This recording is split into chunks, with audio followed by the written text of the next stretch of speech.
Hello dear aspirants, कैसे हो आप सबका स्वागत है बायो की क्लास में। तो ये लेसन भी हम हर लेसन की तरह वन शॉट में कंप्लीट करेंगे और एनसीईआरटी की सिंगल सिंगल लाइन जो है वो मैं इस लेक्चर में डिकोड करने वाली हूँ।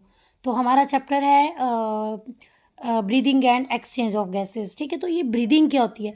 तो ब्रीदिंग क्या होती है? फ्रेश हवा का अंदर जाना और फाउल एयर का बाहर निकलना, यानी कि entry of fresh air and excelling of foul air.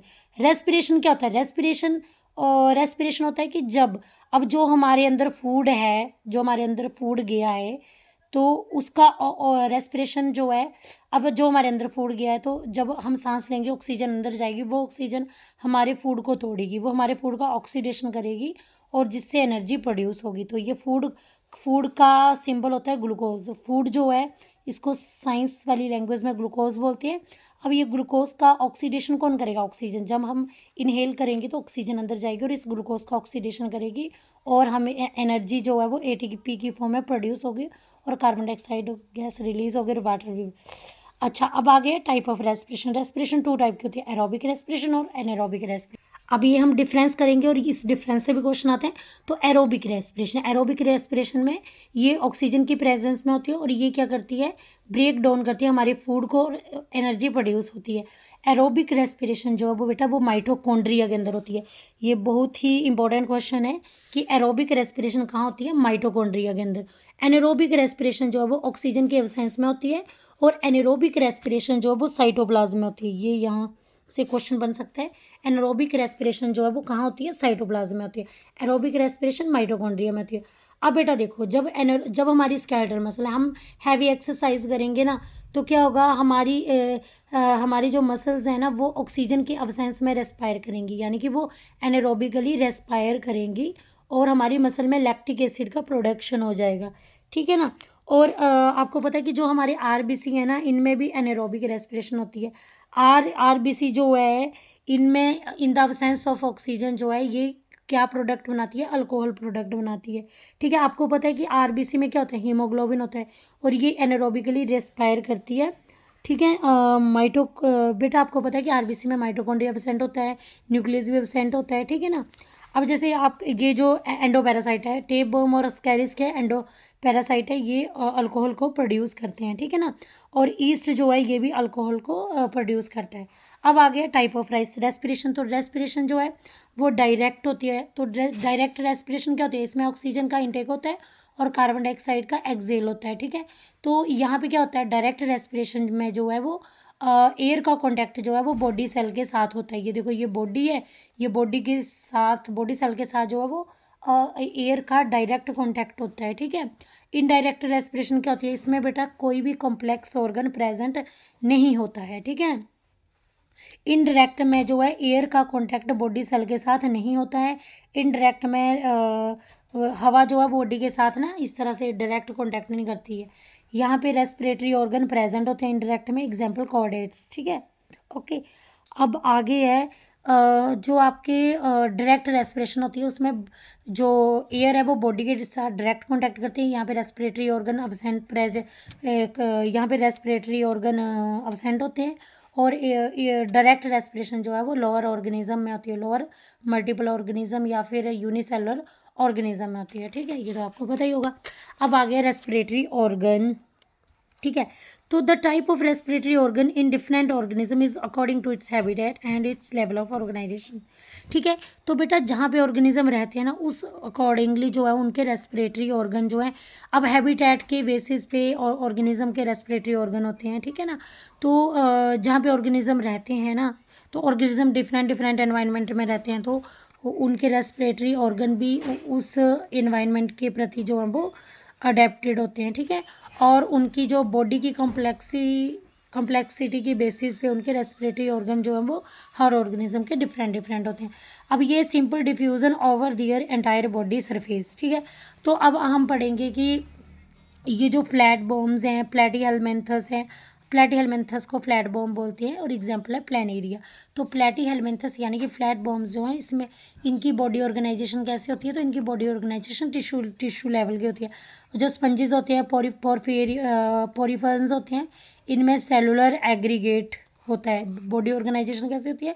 Cellular, मतलब कि सेल का गुच्छा होगा लेकिन उसको टिश्यू नहीं आप बोलोगे, ठीक है ना। टिश्यू वाली ऑर्गेनाइजेशन प्लेटी एलिमेंथस यानी कि फ्लैट बॉम में होती है।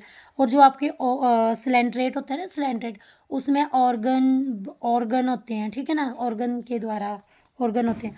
अब आपका अर्थवॉर्म जो है जिसको एनिलिड्स बोलते हैं, उसकी स्किन ना बड़ी ही मॉइस्ट होती है, ठीक है ना। उसकी स्किन पतली होती है, ब्लड सप्लाई बड़ी ज़्यादा होती है अर्थवॉर्म की स्किन में, ठीक है। अर्थवॉर्म सांस कैसे लेता है? स्किन से लेता है और क्यूटिकल से लेता है। जब अर्थवॉर्म स्किन और क्यूटिकल से रेस्पिरेशन करता है उसको क्यूटेनियस रेस्पिरेशन बोलते हैं। अब आपको पता है क्यूटेनियस रेस्पिरेशन जिस ऑर्गेनिज्म में होती है ना, उनमें 3 क्राइटेरिया होते हैं, मतलब कि वो ऑर्गेनिज्म जो है क्यूटेनियस रेस्पिरेशन के लिए जो है वो ऑर्गेनिज्म की स्किन मॉइस्ट होनी चाहिए, ऑर्गेनिज्म की स्किन पतली होनी चाहिए और ऑर्गेनिज्म की स्किन हाईली वेस्कुलर होनी चाहिए, यानी कि ब्लड सप्लाई ज़्यादा होनी चाहिए, ब्लड वेसल ज़्यादा होनी चाहिए। अब आ गया ट्रैकियल ट्यूब। आपको पता है कि जो हमारे इंसेक्ट होते हैं, कॉकरोच होते हैं, है ना, तो उनमें ट्रैकियल ट्यूब्स होती है, ठीक है। तो आपको पता है पहले इंसेक्ट में देखोगे ना, आपको ना 6 इंसेक्ट की बॉडी में ना ऐसे छेद छेद देखने को मिलेगा, उनको उनको बोलते हैं स्पाइरेकल। फिर स्पाइरेकल से आगे जो आपको ट्रैकिया देखने को मिलेगा, और ट्रैकिया जो है वो डिवाइड होगा ट्रैक्यूल्स में, ठीक है ना। तो इंसेक्ट यानी कि कॉकरोच जो है वो ट्रैकियल ट्यूब द्वारा रेस्पायर करता है। गिल्स, अब आपके एक्वाटिक अर्थ्रोपोड हैं, मोलस्क हैं, प्रांस हैं। अर्थ्रोपोड्स हो गया, मोलस्क हो गए और प्रैंस हो गए, ये बेटा पानी में रहते हैं, ठीक है। ये एक्वाटिक अर्थ्रोपोड हो गए, एक्वाटिक मोलस्क हो गए, एक्वाटिक प्रैंस हो गए, ये गिल के द्वारा रेस्पिरेशन करते हैं। अब हम पढ़ेंगे रेस्पिरेटरी ऑर्गन इन वर्टिब्रेट। तो आपको पता है जो कुछ फिश जो हैं, फिश जो है वो रेस्पिरेशन करती है गिल के थ्रू, उसको बोलते हैं ब्रैंकियल रेस्पिरेशन, ठीक है। जब रेस्पिरेशन गिल्स के थ्रू फिश करे तो उनको ब्रैंकियल रेस्पिरेशन बोलते हैं। अब एम्फीबियन हो गए, रेप्टाइल हो गए, बर्ड हो गए, मैमल हो गए। एम्फीबियन से लेके मैमल तक ये जो है रेस्पिरेशन लंग्स के द्वारा करते हैं, ठीक है। अब आपको पता है एम्फीबियन जो है एक्सटर्नल गिल्स के द्वारा भी रेस्पिरेशन करता है, जैसे फ्रॉग का टैडपोल लार्वा है वो गिल्स के द्वारा रेस्पिरेशन करता है। जो एडल्ट फ्रॉग होता है वो क्यूटिकल और स्किन के द्वारा रेस्पिरेशन करता है। फिर एडल्ट फ्रॉग लंग्स के द्वारा भी रेस्पिरेशन करता है। एडल्ट फ्रॉग में ना वो जो है बक्कोफेरेंजियल कैविटी होती है ना, उसके थ्रू भी रेस्पिरेशन करता है। बक्कोफेरेंजियल का मतलब होता है जब बक्कल कैविटी और फेरेंक्स फ्यूज हो जाते हैं ना, तो उससे एक कैविटी बनती है बक्कोफेरेंजियल कैविटी, जिसके द्वारा एडल्ट फ्रॉग रेस्पिरेशन करता है। आपको पता है इनकी स्किन बड़ी पतली होती है, उसमें से जो है इनकी स्किन बड़ी पतली होती है, जिससे जो है स्किन जो है वो जिससे और उसकी स्किन पतली होती है तो एयर पास कर सकती है, और इसलिए इसको मतलब गैसेस डिफ्यूज़न होता है फ्रॉग में। पल्मोनरी रेस्पिरेशन यानी कि ये लंग्स के द्वारा रेस्पिरेशन करता है, ठीक है ना। अब यहाँ पे देखो वर्ड्स जो होते हैं ना, इनमें वर्ड्स में एवियन लंग्स होते हैं। अब इन लंग्स में अल्वियोली पाई जाती है। अल्वियोली क्या है? जहाँ पे एयर सैक होते हैं, है ना, एयर सैक होते हैं। और ये एयर सैक क्या होते हैं? अल्वियोली, बेटा अल्वियोली होती है, आपको पता है ये बलून लाइक स्ट्रक्चर होता है, ठीक है, जिसको एयर सैक बोलते हैं। ये मतलब ऐसा बैग है जिसमें हवा भर जाती है, एक्स्ट्रा एयर कैरी करता है ये, क्योंकि एयर सैक जो है वो इंक्रीज करते हैं, एरिया बढ़ाते हैं, और जिससे एक्स्ट्रा एयर को वो कैरी कर सकते हैं, ठीक है। अब आगे ह्यूमन जो है, ह्यूमन के रेस्पिरेटरी सिस्टम में क्या होता है? तो ह्यूमन का रेस्पिरेटरी सिस्टम जो है वो नाक से शुरू होता है और लंग के अंदर जाता है, ठीक है ना। तो ह्यूमन का रेस्पिरेटरी सिस्टम 2 पार्ट में डिवाइड है, respiratory passages and respiratory organ, ठीक है ना। तो बेटा जो ह्यूमन का रेस्पिरेटरी ऑर्गन है उसमें 2 लंग्स होते हैं, और वो लंग्स कहाँ पे होते हैं? थोरेसिक कैविटी में प्रेजेंट होते हैं। आपको पता है जो नेक वाला पार्ट होता है ना, उसको बोलते हैं मतलब सर्वाइकल, ठीक है। और जो आपका जैसे शोल्डर वाला पार्ट होता है उसको बोलते हैं थोरेसिक। और जो आपका ना शोल्डर से नीचे जो बैक वाला पार्ट होता है उसको बोलते हैं लंबार, ठीक है ना। तो कंफ्यूज नहीं होना है। तो आपको पता है अब यहाँ पे देखो ये क्या है? ये आपका डायाफ्रेम है, ठीक है। ये डायाफ्रेम है। डायाफ्रेम जो है ये क्या करता है? ये डिवाइड कर देता है थोरेसिक कैविटी और एब्डोमिनल कैविटी को, ठीक है ना। तो थोरेसिक कैविटी और थोरेक्स और एब्डोमेन के बीच में क्या होता है? डायाफ्रेम होता है, ठीक है ना। अब डायाफ्रेम जो है इसके क्या करेक्टर है? ये बेटा मस्कुलर है, मसल का बना होता है। डायाफ्रेम ब्रीदिंग में हेल्प करता है। डायाफ्रेम डोम शेप्ड का होता है। क्योंकि हम इसका जिक्र करेंगे ना, तो पहले मैं आपको थोड़ा टर्म्स से इंट्रोड्यूस करवा रही हूँ। अब है रेस्पिरेटरी पैसेजेस, ठीक है।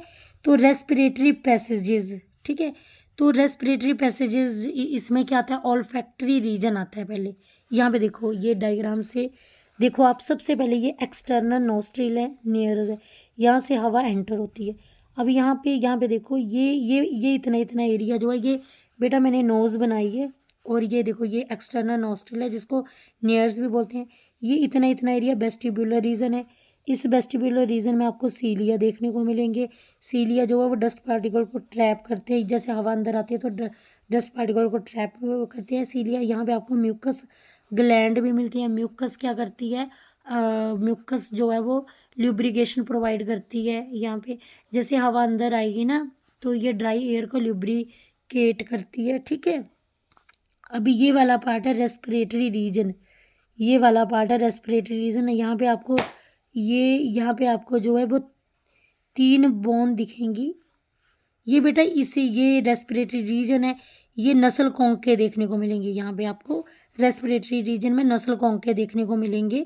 तो ये जो है 3 पेयर होते हैं, मतलब 2 सुपीरियर होते हैं, 2 सुपीरियर नसल कॉन्के होते हैं, 2 मिडल नसल कॉन्के होते हैं और 2 इन्फीरियर होते हैं नसल कॉन्के, ठीक है। यहाँ पे ऊपर आपको ऑल्फैक्टरी एपिथेलियम देखने को मिलेगी। बेटा ये ऑल्फैक्टरी ऊपर वाला रीजन जो है ना, ये ऊपर वाला रीजन ऑल्फैक्टरी रीजन है। ये मतलब स्मेल के लिए रिस्पॉन्सिबल है। ये जो आपको ये रीजन दिख रहा है, ये रेस्पिरेटरी रीजन है। इसमें नसल कॉन्के हैं 3 पेयर के, सुपीरियर नसल कॉन्के, इन्फीरियर नसल कॉन्के, मिडल नसल कॉन्के, ठीक है ना। और आगे जो है ये बता दिया मैंने आपको कि ये वेस्टिबुलर रीजन में आपको सीलिया और म्यूकस ग्लैंड देखने को मिलती है, ठीक है ना। अब वेस्टिबुलर रीजन क्या करता है बेटा, यहाँ सीलिया जो है वो डस्ट पार्टिकल को ट्रैप करते हैं। एक्सटर्नल नियर्स जो है ये कहाँ पे खुलते हैं, ये जो एक्सटर्नल नियर्स है ये कहाँ पे खुलती है, ये बेटा नसल चैम्बर में खुलती है। एक्सटर्नल नियर्स जो है वो नसल चैम्बर में खुलते हैं। अब बेटा रेस्पिरेटरी एयर जो है ये क्या करती है, अब जैसे ठंडी हवा अंदर जाएगी ना, हमारे नाक के अंदर जाएगी, तो ये हवा को गर्म करती है। नाक के अंदर हवा को रेस्पिरेटरी एयर जो है हवा को गर्म करती है और हवा को मॉइस्ट बनाती है, ठीक है ना। अब नसल कॉन्के जो है ये एक बोन है, ये बोन है जो कि सरफेस एरिया को बढ़ाती है। तो नसल कॉन्के में 3 पेयर के होते हैं, ये जो है वो ये बोन्स 3 पेयर बोन्स होती हैं। सुपीरियर नसल कॉन्के, मिडल नसल कॉन्के, इन्फीरियर नसल कॉन्के, ये क्या करते हैं, सरफेस एरिया को बढ़ाते हैं। ऑल्फैक्टरी एपिथेलियम जो है ना, ये ऑल्फैक्टरी एपिथेलियम क्या करती है, जो भी केमिकल्स होते हैं ना, ऑल्फैक्टरी एपिथेलियम ना उसको पकड़ लेती है, ठीक है। ऑल्फैक्टरी एपिथेलियम जो है जो भी केमिकल्स होते हैं उसको पकड़ लेती है, यानी कि सेंस करती है केमिकल्स को, ठीक है ना। अब ऑल्फैक्टरी एपिथेलियम में ना रिसेप्टर होते हैं, ठीक है ना। ऑल्फैक्टरी एपिथेलियम में क्या होते हैं, रिसेप्टर होते हैं, यानी कि सेंस ऑर्गन होते हैं। और इसके अंदर जो होता है न्यूरॉन होता है ना। और ऑल्फैक्टरी एपिथेलियम में ना क्या होते हैं, ऑल्फैक्टरी ये आपके ऑल्फैक्टरी एपिथेलियम है, इसमें सेंस ऑर्गन यानी कि रिसेप्टर प्रेजेंट होंगे और इसके अंदर न्यूरॉन होता है। और ये न्यूरॉन क्या करता है, न्यूरॉन जो है वो ब्रेन से कनेक्ट होता है, ठीक है ना। और ऑल्फैक्टरी एपिथेलियम जो है वो स्मेल करने में हेल्प करती है, ठीक है ना। अब बेटा देखो जो आपके नोस्ट्रिल है, एक्सटर्नल नियर्स है, ये कहाँ पे खुलते हैं, नसल चैम्बर में। नसल चैम्बर कहाँ खुलता है, इंटरनल नियर्स में। एक्सटर्नल नियर्स नसल चैम्बर में खुलता है, नसल चैम्बर इंटरनल नियर्स में खुलता है। इंटरनल नियर्स जो है वो फेरिंग्स में खुलता है, ठीक है ना।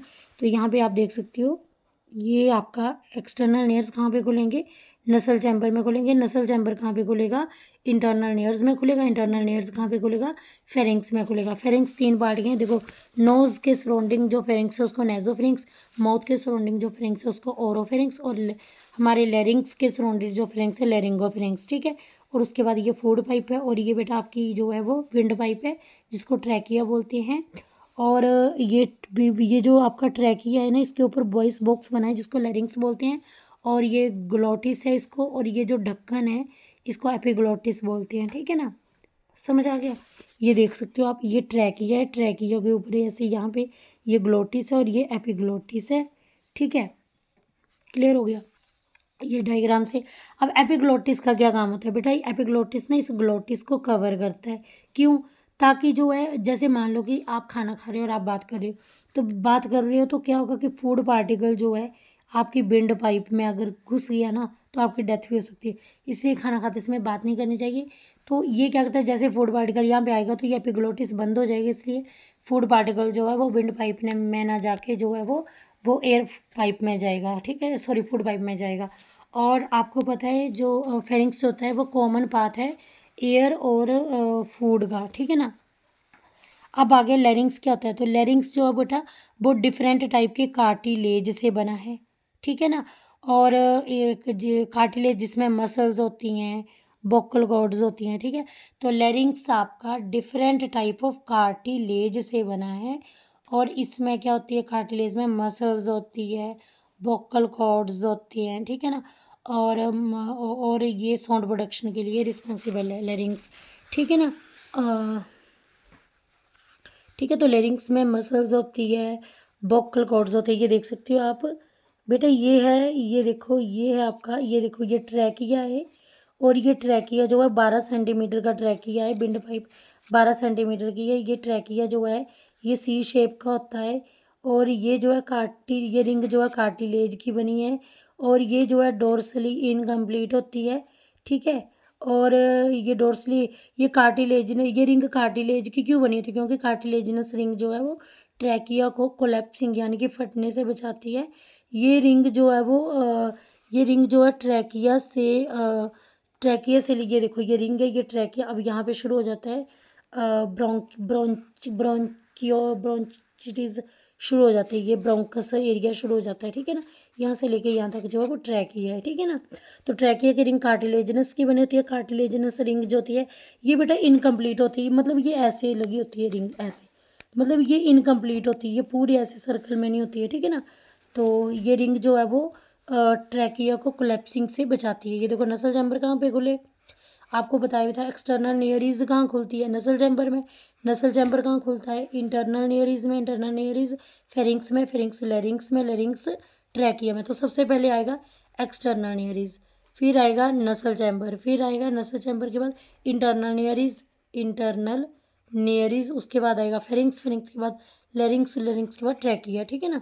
क्लियर हो गया। अब बेटा ट्रैकिया, ट्रैकिया जो है ना वो दो पार्ट में डिवाइड होगा, प्राइमरी ब्रोंकी, प्राइमरी ब्रोंकस में।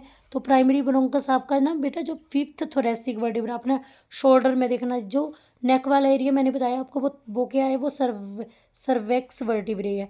और आपका जो शोल्डर वाला एरिया वहाँ पे वहाँ से देखना, काउंट करना, जो फिफ्थ थोरेसिक वर्टिब्रा है ना, वहाँ से आपका जो है वो प्राइमरी ब्रोंकस स्टार्ट हो जाता है, ठीक है। अब हम लंग्स की डायग्राम को अंडरस्टैंड करेंगे।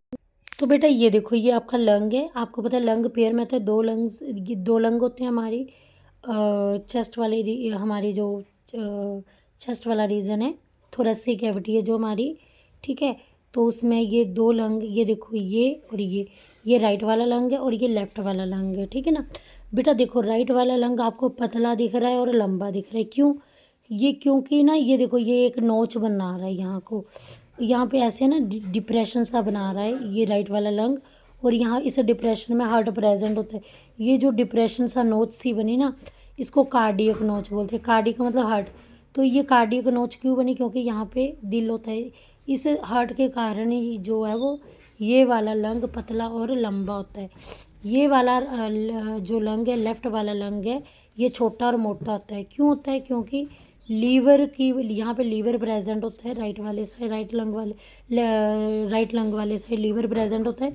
लीवर की वजह से ये थोड़ा ऊपर को होता है और छोटा और मोटा होता है, ठीक है ना, छोटा होता है और चौड़ा होता है, ठीक है ना, समझ आ गया।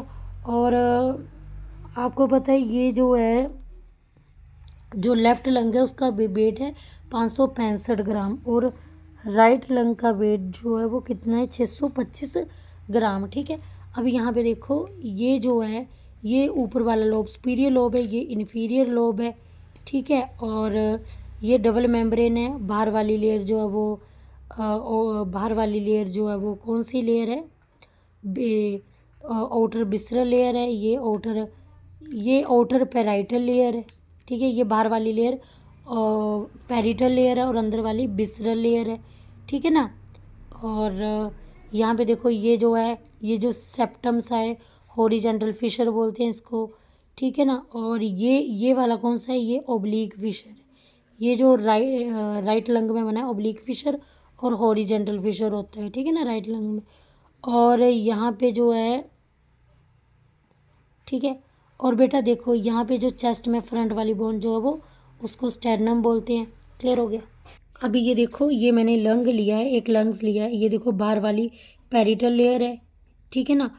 और पेरिटल लेयर को बोलते हैं, ये देखो ये पेरिटल लेयर जो है ये outer प्लूरल मेम्ब्रेन भी बोलते हैं, और अंदर वाली लेयर जो है वो इनर विसरल लेयर है, और इस ये अंदर वाली प्लूरल लेयर है, ठीक है ना।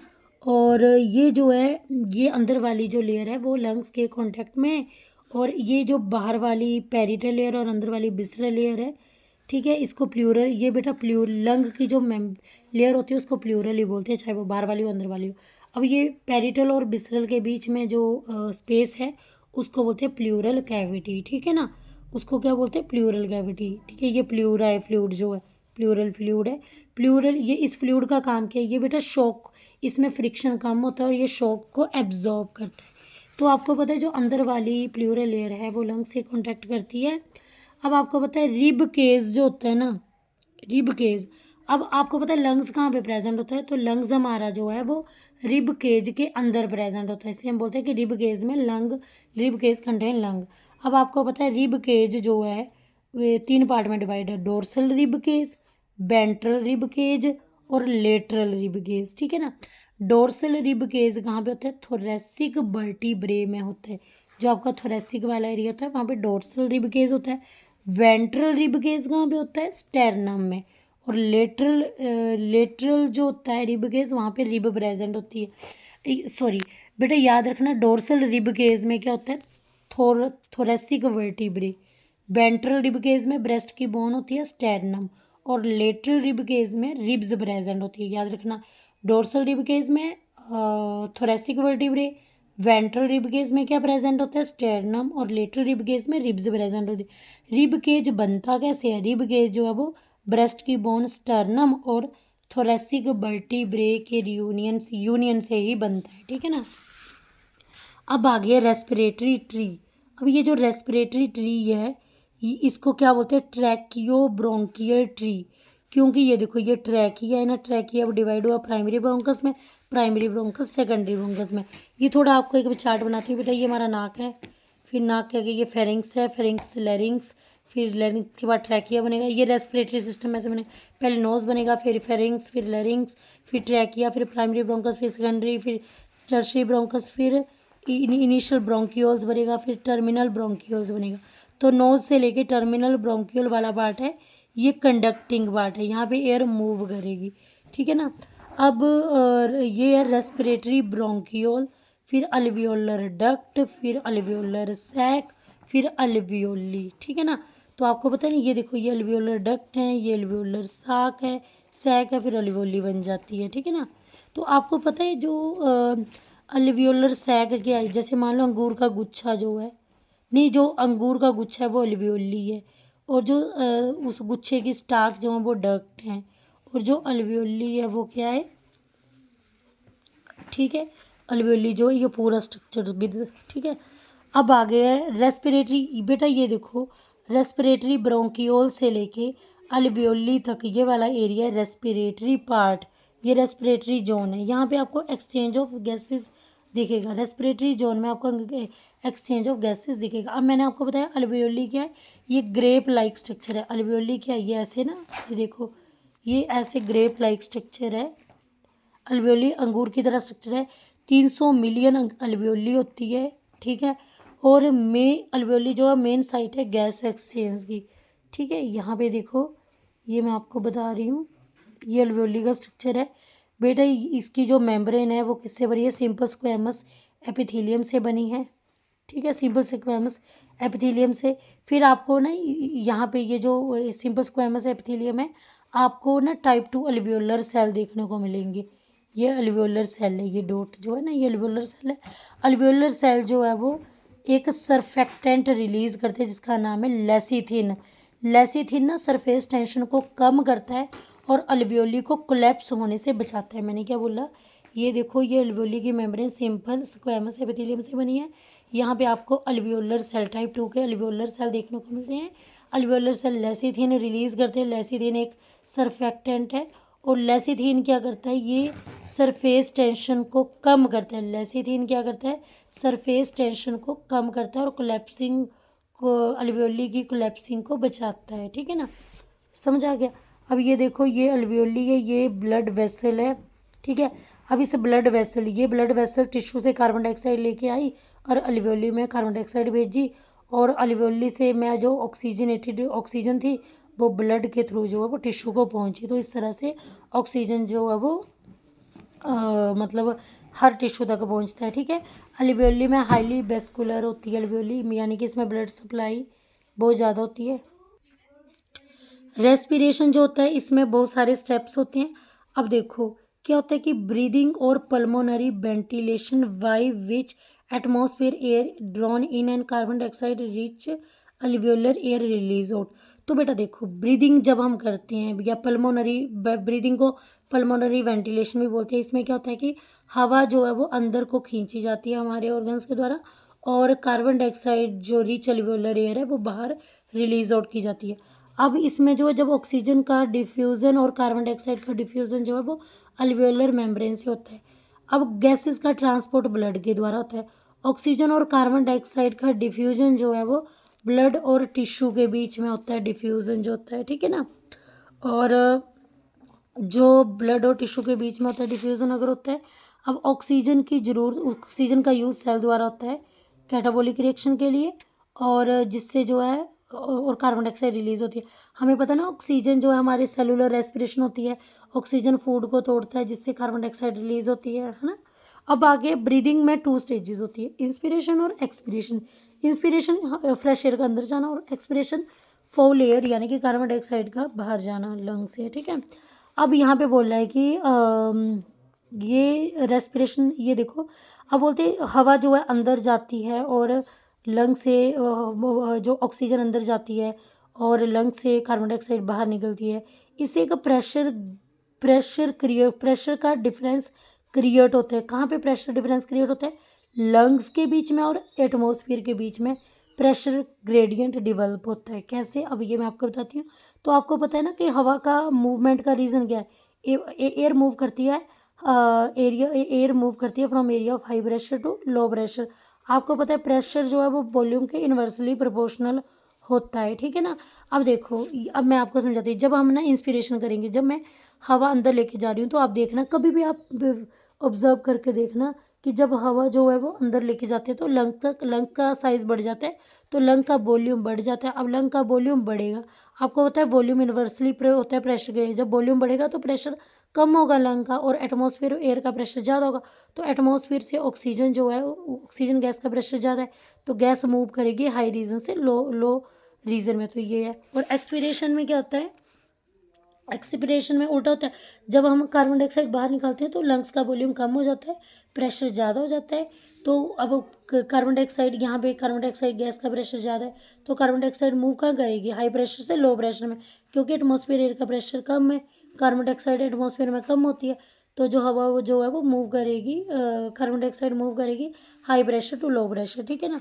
अब ये देखो यहाँ पे इंस्पिरेशन में ये देखो आपको क्या देखने को मिलेगा बेटा। देखो ये आपकी ये ब्रेस्ट वाली बोन है, जिसको ये जो आपका डोर्सल वाला एरिया है। अब आपको पता है जो डोर्सल रिब गेज है वहाँ पे आपको थोरेसिक वर्टिब्रे देखने को मिलते हैं। अब ये देखो ये थोरेसिक वर्टिब्रे में ये आपको जो रिब्स दिख रही है ना, ये जो रिब्स है ना, ये वाली रिब इस साइड को ऐसे को है, तो ये कौन सी है? ये है, ये रिब्स आपको बेंड, ये देखो ना, आपको देखो बेटा डोर्सल सरफेस में आपको थोरेसिक वर्टिब्रे देखने को मिले। डोर्सल होता है पीठ वाला एरिया, और जो वेंट्रल सरफेस है ना, जो आपका चेस्ट वाला एरिया, वहाँ पे आपको वेंट्रल सरफेस में एक हड्डी देखने को मिलेगी, उसको स्टेर्नम बोलते हैं, ठीक है ना। अब आपको देखो यहाँ पे ना, ये जो डोर्सल वाला थोरेसिक वर्टिब्रे वाला एरिया है, यहाँ पे ये जो रिब्स है, यहाँ पे ये देखो ये जो आपकी मसल है, ये कौन सी? एक्सटर्नल, क्योंकि ये बाहर को है ना, एक्सटर्नल इंटरकोस्टल मसल है। और जो ये अंदर को, ये जो मसल फेस कर रही है अंदर को, ये है इंटरनल इंटरकोस्टल मसल, ठीक है। ये जो आपको मस्कुलर फ्लैप देखने को मिल रहा है ना, ये है डायाफ्राम। तो डायाफ्राम जो है वो फेरेनिक मसल का बना हुआ है। डायाफ्राम बॉडी को डिवाइड कर देता है थोरैक्स और एब्डोमेन में। मैंने बताया था ये ऊपर वाला एरिया थोरैक्स है, नीचे वाला एरिया एब्डोमेन है, ठीक है ना। अब आप इंस्पिरेशन के दौरान क्या होता है? जब आप नॉर्मल ब्रीदिंग कर रहे हो ना, तो जो आपकी डायाफ्राम की मसल है ना, फ्रेनिक, अब देखो मैं पहले वैसे मेरा ना, अगर मैं रिलैक्स हूँ तो मेरे जो डायाफ्राम है ना वो मतलब आर्क शेप का है, ठीक है, डोम शेप का है, ठीक है। लेकिन जब मैं इंस्पिरेशन करूँगी तो मेरा डायाफ्राम जो है वो सीधा हो जाएगा। ये देखो जैसे यहाँ पे ये क्या डायाफ्राम आर्क शेप का जिससे वॉल्यूम कम है। लेकिन जब मैं इंस्पिरेशन करूँगी, मैं सांस अंदर को लेके जाऊँगी तो मेरा ये डायाफ्राम कॉन्ट्रैक्ट हो जाएगा, यानी कि स्ट्रेट हो जाएगा, जिससे देखो ये वॉल्यूम की पहले इतना सा था, फिर वॉल्यूम बढ़ गया मेरे लंग्स का। ठीक है, अब डायाफ्राम हो गया फ्लैट, जिससे क्या हुआ, थोरेसिक कैविटी के अंदर वॉल्यूम बढ़ गया। और वॉल्यूम कैसे बढ़ा, अंटीरियर, ये देखो anterior to posterior axis. Anterior होता है हमारा हेड वाला पार्ट, पोस्टीरियर होता है टेल वाला पार्ट। तो देखो वॉल्यूम हमारा कैसे बढ़ा, अंटीरियर टू पोस्टीरियर बढ़ा वॉल्यूम। फिर क्या हुआ, अब जब वॉल्यूम बढ़ा तो प्रेशर कम हो गया, और प्रेशर कम होगा तो एटमॉस्फेयर में प्रेशर ज़्यादा होगा ऑक्सीजन का, तो ऑक्सीजन जो है वो बाहर से अंदर को मूव करेगी from high to low pressure. अब आगे है, ये देख सकते हो आप, ड्यूरिंग नॉर्मल ब्रीदिंग देखो क्या हुआ। अब ड्यूरिंग नॉर्मल ब्रीदिंग जो है वो क्या हुआ, एक्सटर्नल इंटरकोस्टल मसल, एक्सटर्नल, ये जो जब मैंने ब्रीद किया, नॉर्मल ब्रीद किया, इंस्पिरेशन किया, तो ये जो एक्सटर्नल इंटरकोस्टल मसल का क्या हुआ बेटा, ये कॉन्ट्रैक्ट करने लगी। कॉन्ट्रैक्ट यानी कि जब आप देखो, अब आप ना इंस्पिरेशन करो तो आपकी पसलियाँ, आपका जो रिब केज है वो ऊपर को उठेगा और अपवर्ड। देखो मैंने इंस्पिरेशन करना तो मेरा रिब पूरा का पूरा रिब केस ऊपर को उठ रहा है और बाहर को दिखेगा। ठीक है, अब इससे क्या हुआ, वॉल्यूम, अब जब मैंने इंस्पिरेशन किया तो मेरा वॉल्यूम जो है इंक्रीज हुआ डोर्सल और वेंट्रल एक्सिस में। अब वॉल्यूम जो है, ये देखो, ये डोर्सल, ये पीछे वाला है और आगे वाला वेंट्रल, तो डोर्सल और वेंट्रल एक्सिस में वॉल्यूम जो है वो इंक्रीज हुआ, प्रेशर कम हुआ, और प्रेशर कम हुआ तो हवा मूव करेगी अंदर को। ठीक है ना, तो प्रेशर कम हुआ ना तो हवा मूव करेगी, ऑक्सीजन अंदर को मूव करेगी, क्योंकि वॉल्यूम अंदर बढ़ गया, डोर्सल वेंट्रल एक्सिस में वॉल्यूम बढ़ गया, और अंदर वॉल्यूम बढ़ेगा तो बाहर वॉल्यूम जो है, बाहर वॉल्यूम बढ़ा तो प्रेशर कम हुआ, बाहर प्रेशर ज़्यादा था तो ऑक्सीजन मूव करेगी high pressure to low pressure. अब आगे है, अब बेटा जब आप जो है फोर्सफुली इंस्पिरेशन करोगे तो क्या होगा, तो आपको पता है आपके नेक में ना, ये होती है नेक में, जो आपका नेक है ना वहाँ, ये देखो मसल होती है स्टेर्नोक्लाइडोमास्टोइड स्केलिन एंड टेक्टोरेलिस माइनर। तो ये जो आपकी नेक में होती है मेस्टोइड, स्केलिन एंड टेक्टोरेलिस माइनर, ये इन्वॉल्व होती है। ये क्या करती हैं, अब ये क्या करेंगी, ये क्या करेंगी, ये मसल्स ना हमारे रिब केज को कॉन्ट्रैक्ट कर देती है, जिससे रिब केज, जब आप फोर्सफुली इंस्पिरेशन करोगे तो ये मसल्स जो है ना, जो मैंने नाम लिया मास्टोइड, स्कैलिन्स एंड टेक्टोरेलिस, ये मैंने नाम लिया स्टेर्नोक्लाइडोमास्टोइड, स्कैलिन और टेक्टोरेलिस, ये मसल्स जो हैं ये रिब केज को क्या करती है, कॉन्ट्रैक्ट कर देती है। रिब केज ऊपर को ज़्यादा से ज़्यादा उठेगा और बाहर को भी। चलो अब हम एक्सपिरेशन में देखते हैं, जब हम ना नॉर्मली एक्सपायर करते हैं ना, तो जब मैं नॉर्मली एक्सपिरेशन करूँगी ना तो क्या होगा बेटा, जितनी भी हमारी इनहलेशन की मसल्स हैं, जो जितनी भी हमारी इनहलेशन की मसल्स है, चाहे वो रिलैक्स करेंगी। जैसे हमारा मसल कौन सी, जैसे हमारा डायाफ्राम जो था वो क्या हो गया था, कॉन्ट्रैक्ट हो गया था, अब ये भी रिलैक्स करेगा, यानी कि ये फिर डोम शेप्ड का बन जाएगा। ठीक है, और आपकी जो एक्सटर्नल इंटरकोस्टल मसल्स थी वो मतलब कि ऊपर को उठ रही थी और बाहर को निकल रही थी, वो भी मतलब रिलैक्स हो जाएगी। एवरीथिंग्स जो है वो नॉर्मल पोजीशन में आ जाएगा। तो एक्सपिरेशन के दौरान आपको पता है वॉल्यूम क्या हो जाएगा, लंग का कम हो जाएगा, प्रेशर बढ़ जाएगा। तो अब हवा जो है वो high pressure to low pressure move करेगी, तो हवा जो है वो लंग से बाहर निकलेगी, यानी कि कार्बन डाइऑक्साइड बाहर निकलेगी। अब फोर्सफुल एक्सपिरेशन में क्या होता है, जो अब आपकी इंटरनल इंटरकोस्टल मसल्स जो हैं, एक्सपिरेशन में क्या होता है, सॉरी बेटा, ये एक्सपिरेशन, फोर्सफुली एक्सपिरेशन में क्या होता है, जो आपकी इंटरनल इंटरकोस्टल मसल जो होती है वो कॉन्ट्रैक्ट कर जाएगी। ठीक है ना, अब फोर्सफुली एक्सपिरेशन में इंटरनल इंटरकोस्टल मसल कॉन्ट्रैक्ट कर जाएगी, ये रिब केज को, अब देखो आप ना, देखो बेटा आप एक बार ना फोर्सफुली एक्सपायर करके देखना, आपको ऐसे लगेगा आपका रिब केज ना अंदर को मूव करेगा। ठीक है ना, और रिब केज जैसे आप हवा छोड़ोगे, रिब केज आपको लगे कि अंदर को धस रहा है, मूव करेगा अंदर को, और डाउनवर्ड हो रहा है, नीचे को हो रहा है। अब वॉल्यूम क्या हो जाएगा, वॉल्यूम हो जाएगा कम, और प्रेशर क्या हो जाएगा, बढ़ जाएगा, और हवा जो है वो high pressure to low pressure move करेगी। ठीक है, अब अगली मसल्स है एब्डोमिनल मसल। एब्डोमिनल मसल जो है अब एक तो हमारी फोर्सफुली कौन कौन सी मसल कॉन्ट्रैक्ट हुई फोर्सफुली एक्सपिरेशन में, एक तो इंटरनल इंटरकोस्टल मसल कॉन्ट्रैक्ट हुई और एक एब्डोमिनल मसल कॉन्ट्रैक्ट हुई। जब एब्डोमिनल मसल कॉन्ट्रैक्ट हुई तो ये बेटा ये जो आपके बिसरा है ना, ये बिसरा जैसे स्टमक का है, स्टमक वाला पार्ट, ये जो आपके इंटरनल ऑर्गन है ये कहाँ को जाएंगे, ये जो बिसरा है ये डायाफ्राम की तरफ पुश होगा और डायाफ्राम जो है वो ज़्यादा से ज़्यादा आर्चड बन जाएगा। आप फोर्सफुली एक्सपायर करो, आपको दिखेगा कि इंटरनल इंटरकोस्टल मसल और एब्डोमिनल मसल कॉन्ट्रैक्ट होगी। तो जब इंटरनल इंटरकोस्टल मसल कॉन्ट्रैक्ट होगी तो रिब ऊपर को होगा, नहीं रिब अंदर को होगा और डाउनवर्ड होगा। रिब केज अंदर को होगा और डाउनवर्ड होगा। और जब आपकी एब्डोमिनल मसल कॉन्ट्रैक्ट करेगी तो आपके जो बिस्तर हैं वो डायाफ्राम की तरफ पुश होंगे और ये जो है डायाफ्राम जो है वो मोर आर्कड बन जाएगा और जिससे वॉल्यूम कम हो जाएगा, प्रेशर ज़्यादा हो जाएगा और एयर मूव आउट करेगी। अब हम करेंगे रेस्पिरेशन। बोलते हैं एक एवरेज एक नॉर्मल पर्सन, एक हेल्दी पर्सन जो है वो 1 मिनट में 16 बार सांस लेता है, ठीक है ना। तो बेटा ब्रीदिंग मूवमेंट में जो वॉल्यूम ऑफ एयर इन्वॉल्व होता है उसको आप कैसे मेज़र कर सकते हो, तो स्पायरोमीटर की एयर से आप जो है वो मतलब कि वॉल्यूम ऑफ एयर जो है वो फाइंड आउट कर सकते हो ड्यूरिंग ब्रीदिंग मूवमेंट, ठीक है ना। तो ये जो है which helps in clinical assessment of pulmonary function. तो स्पायरोमीटर का एक ये भी फंक्शन है। अब आके pulmonary volume and pulmonary capacity क्या होती है। तो बेटा देखो ऑक्सीजन हमारी लंग्स के अंदर कितनी ऑक्सीजन लंग्स के अंदर जा रही है और कितनी बाहर को निकल रही है, तो इसको बोलते हैं पल्मोनरी वॉल्यूम या फिर कैपेसिटी।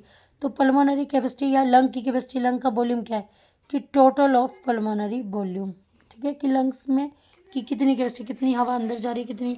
तो बेटा ये देखो ये 4 पल्मोनरी वॉल्यूम है। पहला इंस्पिरेटरी रिजर्व वॉल्यूम, दूसरा है टाइडल वॉल्यूम, तीसरा है एक्सपिरेटरी रिजर्व वॉल्यूम, चौथा है रेजिड्यूल। तो देखो रेजिड्यूल वॉल्यूम क्या होता है बेटा, देखो बेटा जब आप ना फोर्सफुली एक्सपिरेशन कर रहे हो ना, फोर्सफुली एक्सपिरेशन कर रहे हो, आपने सारी हवा लंग्स के अंदर निकाल दी, लेकिन कुछ हवा जो होगी वो लंग्स में बची होगी, उसी को आप रेजिडुअल वॉल्यूम बोलते हैं। इसकी वैल्यू क्या है 1100 से लेके 1200 मिलीलीटर। तो ये रेजिडुअल वॉल्यूम की 1100। पहले आप ना टाइडल पढ़ो। टाइडल वॉल्यूम क्या है, टाइडल वॉल्यूम है कि जब आप मतलब कि नॉर्मली आप रिस्पायर कर रहे हो, ऑक्सीजन इन कर रहे हो, कार्बन डाइऑक्साइड आउट कर रहे हो, तो इसको बोलते हैं टाइडल वॉल्यूम। ये 500 मिलीलीटर इसकी वैल्यू है। टाइडल के बाद हम एक्सपिरेटरी रिजर्व वॉल्यूम। तो जब हम फोर्सफुली एक्सपिरेशन करते हैं तो जो वॉल्यूम ऑफ एयर आप एक्सेल कर रहे हो उसकी वैल्यू कितनी है, तो आप कितना वॉल्यूम ऑफ एयर एक्सेल करते हो ड्यूरिंग फोर्सफुल एक्सपिरेशन, तो 1000 से 1100 मिलीलीटर। अब आगे है रेजिड्यूल वॉल्यूम। तो रेजिड्यूल मैंने बता दिया था, जब आप फोर्सफुली एक्सपिरेशन कर रहे हो और जो हवा का वॉल्यूम अंदर रह गया तो वो कितना वॉल्यूम जो है अंदर रह जाएगा हवा का 1100 से 1200 मिलीलीटर। आगे इंस्पिरेटरी रिजर्व वॉल्यूम। तो जब आप फोर्सफुली इंस्पिरेशन कर रहे हो तो जो वॉल्यूम ऑफ एयर आप जो है इनहेल कर रहे हो तो वो कितना है, तो 2500 मिलीलीटर के से लेके 3000 मिलीलीटर तक, ठीक है, तो समझ आ गया। अब बेटा ये देखो इसको क्या बोलते हैं, ये जो आपका एक्सपिरेटरी रिजर्व वॉल्यूम और इंस्पिरेटरी रिजर्व वॉल्यूम है, ठीक है। एक्सपिरेटरी ये सॉरी बेटा जो आपका एक्सपिरेटरी रिजर्व वॉल्यूम है और टाइडल वॉल्यूम है, इसको क्या बोलते हैं, ठीक है। तो इस एक्सपिरेटरी रिजर्व वॉल्यूम। अब बेटा एक्सेल कैपेसिटी किसके बराबर होती है, देखो जो आपने फोर्सफुली एक्सपिरेशन किया और जो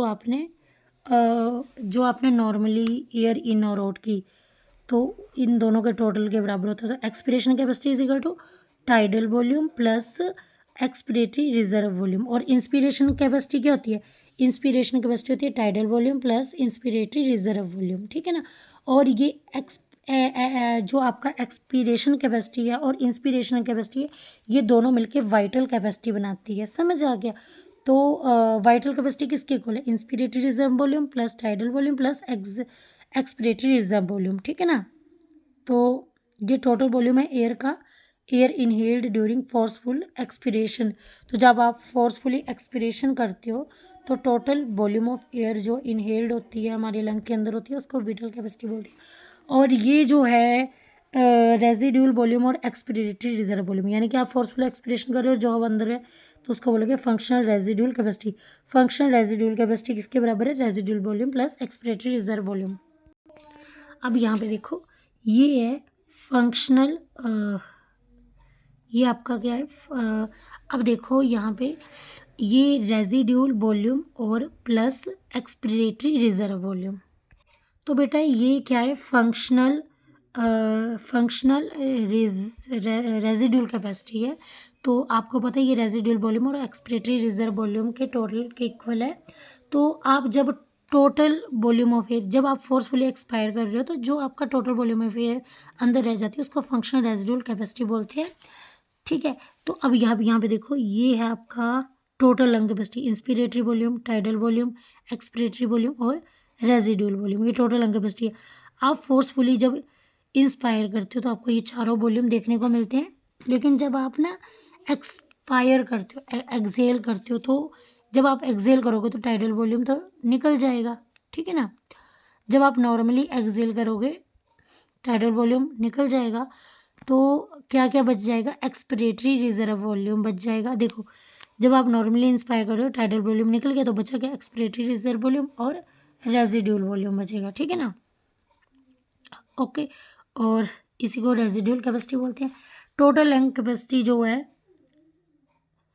टोटल लंग कैपेसिटी क्या होती है, total volume of air present in lung during forceful inhalation. Forceful inhalation के कारण आपको ये टोटल लंग कैपेसिटी देखने को मिल रही है अल्वेओली के अंदर। अब आगे बेटा ये MCQ है। तो ड्यूरिंग इंस्पिरेशन वॉल्यूम ऑफ थोरेस, आपको पता है इंस्पिरेशन के दौरान क्या होता है कि थोरेसिक कैविटी का वॉल्यूम बढ़ता है। क्यों बढ़ता है, थोरेसिक कैविटी का वॉल्यूम बढ़ता है बिकॉज, अब बेटा मैंने यहाँ पे ऑप्शन नहीं दिया, यहाँ पर मैंने डायरेक्ट लिख दिया। जब आप इंस्पिरेशन करोगे थोरेसिक कैविटी का वॉल्यूम बढ़ेगा तो डायाफ्राम का कॉन्ट्रैक्शन, डायाफ्राम सीधा हो जाएगा और एक्सटर्नल इंटरकोस्टल मसल जो है वो भी कॉन्ट्रैक्ट होंगी। यानी कॉन्ट्रैक्ट का मतलब कि वो ना वो एक्सटर्नल इंटरकोस्टल मसल जो है वो ऊपर को उठेंगी और आउटवर्ड को। ठीक है ना। अब बोले additional volume of air a person can inspire by forceful inspiration. तो फोर्सफुल इंस्पिरेशन को बोलते हैं इंस्पिरेटरी रिजर्व वॉल्यूम। फिर आपको ना इस तरह से भी क्वेश्चन आ सकते हैं, ये वैल्यूज आ सकते हैं। टाइडल वॉल्यूम की वैल्यू 500 मिलीलीटर, उसके बाद ना रेजिड्यूल वॉल्यूम की वैल्यू है 1000 से 1100। तो ये रेजिड्यूल की नहीं, ये 500 मिलीलीटर है टाइडल वॉल्यूम की वैल्यू। और जो आपकी एक्सपिरेटरी रिजर्व की वॉल्यूम है वो है 1000 मिलीलीटर से 1100 मिलीलीटर। रेजिड्यूल की वैल्यू है 1100 से 1200 और इंस्पिरेटरी की वैल्यू है 2500 से 300 मिलीलीटर। अब अगर एक हेल्दी पर्सन जो है इंस्पायर करता है एक्सपायर करता है approximately dash of air from minute. ठीक है ना। तो बेटा मिनट की वेंटिलेशन क्या होती है, तो एक मिनट में ये देखो, अब देखो मिनट वेंटिलेशन पूछा है कि बोला है कि एक हेल्दी पर्सन इंस्पायर करता है और एक्सपायर करता है approximately dash of air far minute. तो देखो मिनट वेंटिलेशन निकालनी है तो tidal volume multiply number of breath पर मिनट। तो कितनी बार ब्रीथ करता है एक मिनट में, 12 से 16 बार। तो 12 से 16 बार को टाइडल वॉल्यूम की वैल्यू के साथ मल्टीप्लाई कर देना तो आपको मिल जाएगी कि एक मिनट के अंदर ड्यूरिंग इंस्पिरेशन और एक्सपिरेशन जो है वो इतनी वॉल्यूम ऑफ एयर जो है वो बाहर या अंदर वो करते हैं 6000 से 8000 पर मिनट। ठीक है ना। अब देखो, अब आपको पता है टाइडल वॉल्यूम की वैल्यू होती है 500 मिलीलीटर। ठीक है ना। तो जब ये 500 मिलीलीटर जो अल्वेओली में जाएगी तो ये 350 मिलीलीटर, और जब ये एनाटॉमिक डेड स्पेस में जाएगी तो 150। ये रहने दो आप, ये आपके मतलब का नहीं।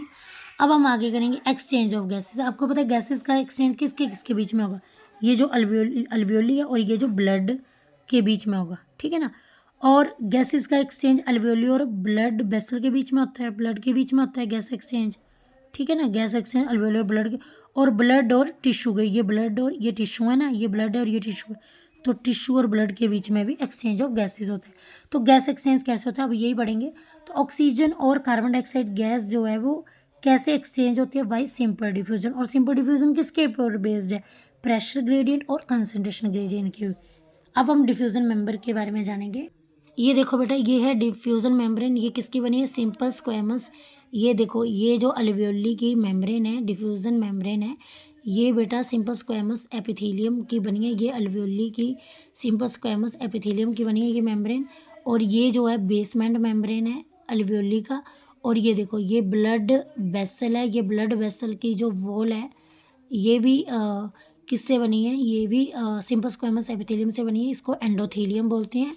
और यहाँ पे आपको आरबीसी, ये देखो ब्लड में आपको ब्लड वेसल के अंदर आपको आरबीसी देखने को मिल रहा है और यहाँ ब्लड और अल्वेओली के बीच में गैस एक्सचेंज हो रहा है। ये देखो ब्लड से कार्बन डाइऑक्साइड यहाँ पे जा रही है और ऑक्सीजन जो है वो अल्वेओली से कहाँ जा रही है, ब्लड में जा रही है, ब्लड से फिर टिश्यू में पहुँचेगी, ठीक है ना। अब डिफ्यूज़न मेम्ब्रेन जो है वो इसकी थिकनेस कितनी होती है, तो 1 मिलीमीटर से कम थिकनेस होती है, मतलब ये बहुत ही पतली होती है, इसलिए डिफ्यूज़न हो जाता है।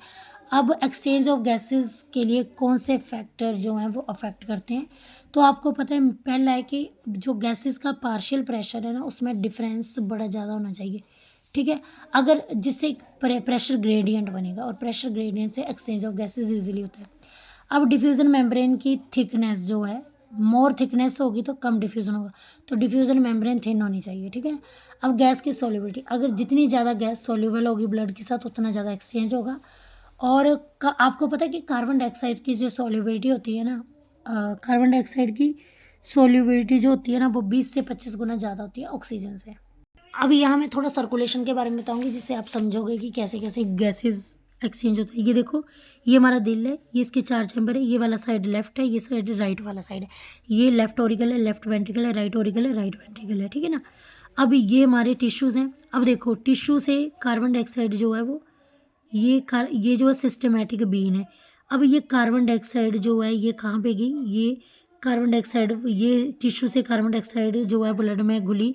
अब आपको पता है ना कार्बन डाइऑक्साइड ब्लड में 20 से 30 टाइम ज़्यादा घुलती है ऑक्सीजन के कंपैरिजन। अभी ये कार्बन डाइऑक्साइड वाला ब्लड और डीऑक्सीजनेटेड ब्लड जाएगा राइट ओरिकल के पास, राइट ओरिकल से राइट वेंट्रिकल के पास जाएगा, फिर ये पल्मोनरी आर्टरी द्वारा ये डीऑक्सीजनेटेड ब्लड जो है राइट वेंट्रिकल से जाएगा अल्वेओली के पास। अब ये जो है पल्मोनरी आर्टरी जो है ये अल्वेओली के पास डीऑक्सीजनेटेड ब्लड भेजेगी।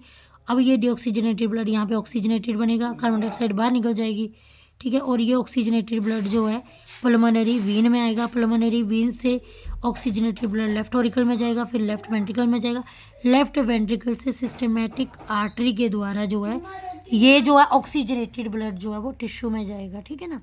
तो इस तरह से ये होगा। आगे हम तो यहाँ पे देखो जैसे ना यहाँ पे जो आपके सिस्टमिक बीन है, तो यहाँ पे देखो कार्बन डाइऑक्साइड 45 है और अल्वियोली में 40 है।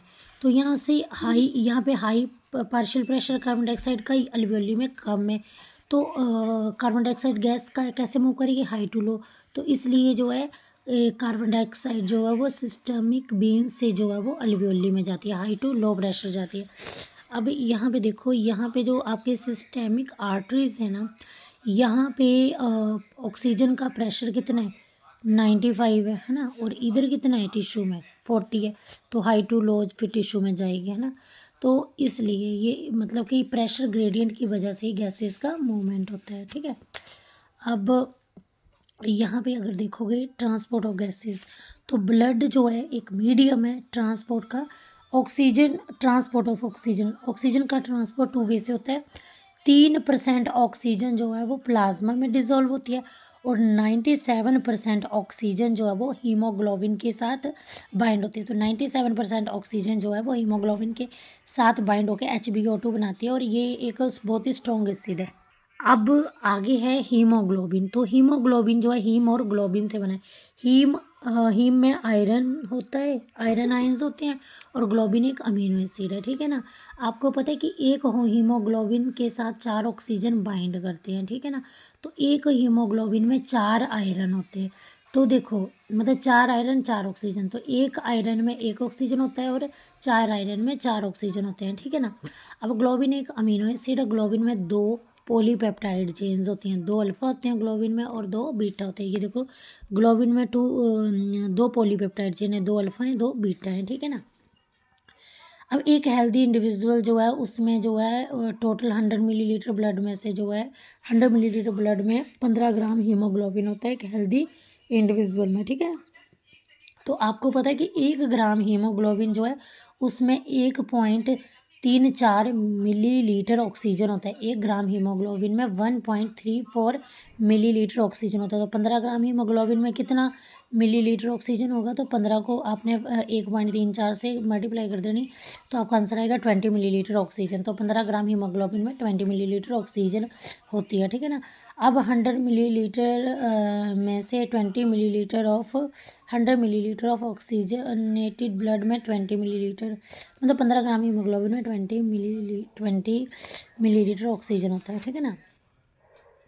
आगे है अब देखो बेटा, ड्यूरिंग एक्सरसाइज क्या होता है। एक्सरसाइज के दौरान क्या होता है कि ये देखो, ये है, ये जो है ब्लड वेसल से, आपका ब्लड वेसल से ब्लड जो है वो गया टिश्यू में। तो जब टिश्यू में गया ना, तो 15 मिलीलीटर ऑक्सीजन जो है वो टिश्यू का पार्ट होगी, और 5 मिलीलीटर ऑक्सीजन जो है वो डीऑक्सीजनेटेड ब्लड का पार्ट होगी, ठीक है ना।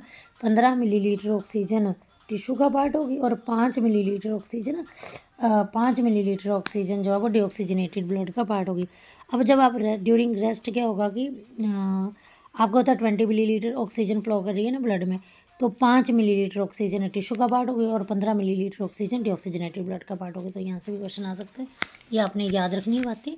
तो ट्रांसपोर्ट ऑफ ऑक्सीजन, हमने ऑक्सीजन का ट्रांसपोर्ट पढ़ना ही कैसे होता है।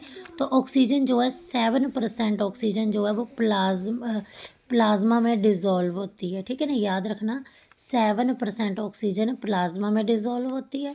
20 से 25% ऑक्सीजन जो है वो हीमोग्लोबिन के साथ बाइंड करती है, और 70% जो है वो ऑक्सीजन 70% जो है वो बाइकार्बोनेट आयंस है ना।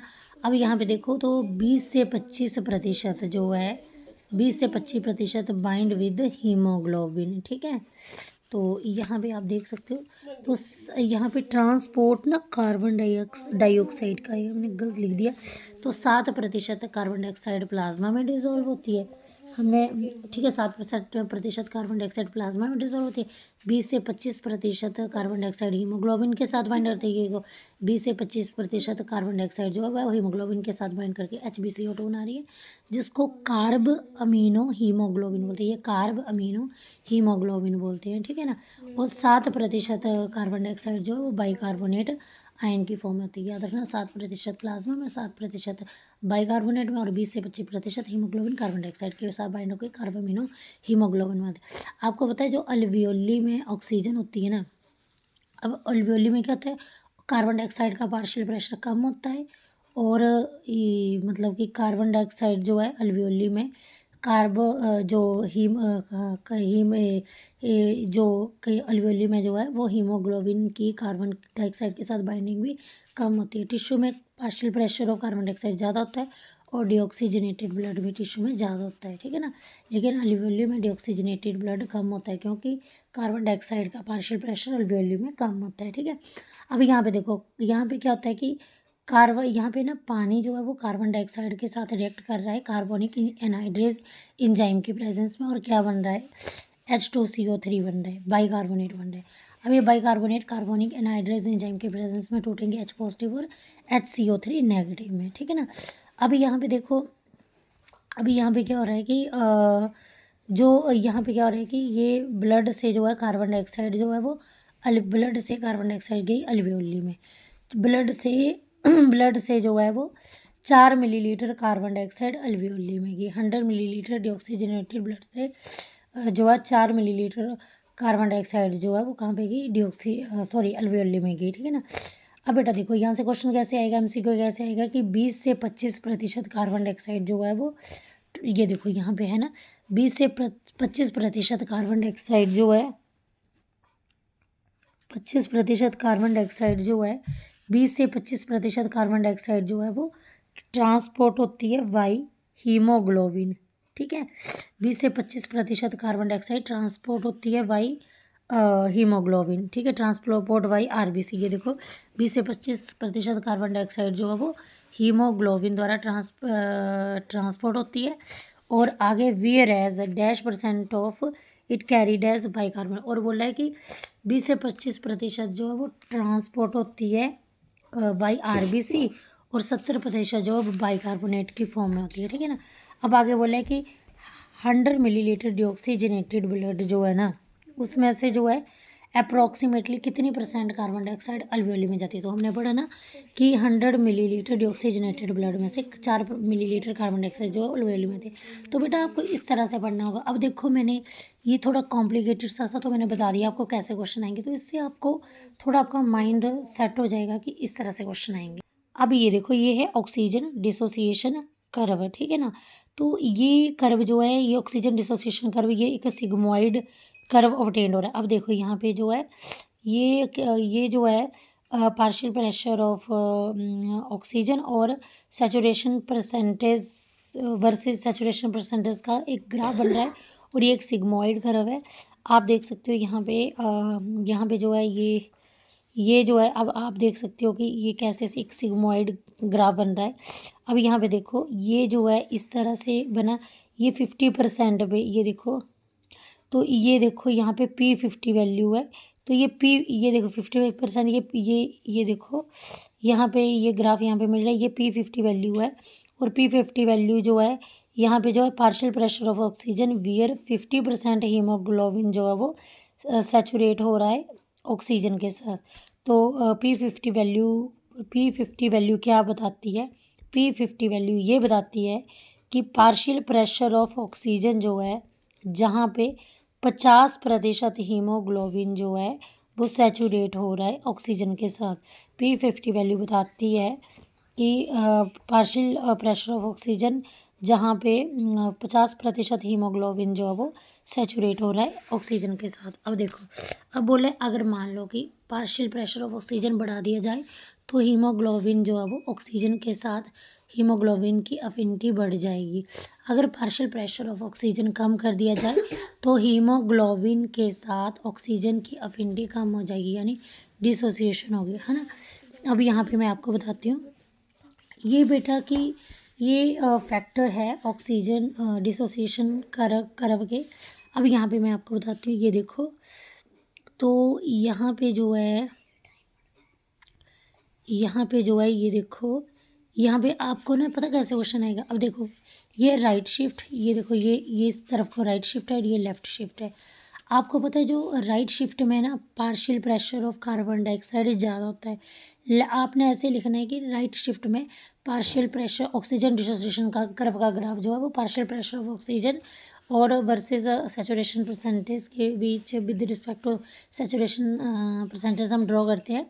तो यहाँ पे जो है वो हमें पता है कि 50% जो 50% ये P50 वैल्यू जो है यहाँ पे 50% हीमोग्लोबिन जो है वो सैचुरेशन हो रही है ऑक्सीजन के साथ, ठीक है ना। तो यहाँ पे जो है अब यहाँ पे देखो राइट शिफ्ट में पार्शियल प्रेशर कार्बन डाइऑक्साइड का ज़्यादा होगा, लेफ्ट शिफ्ट में पार्शियल प्रेशर ऑक्सीजन का कम होगा, ठीक है ना। और याद रखना जब पार्शियल प्रेशर कार्बन डाइऑक्साइड का ज़्यादा होगा तो कर्व जो है वो राइट शिफ्ट होगी।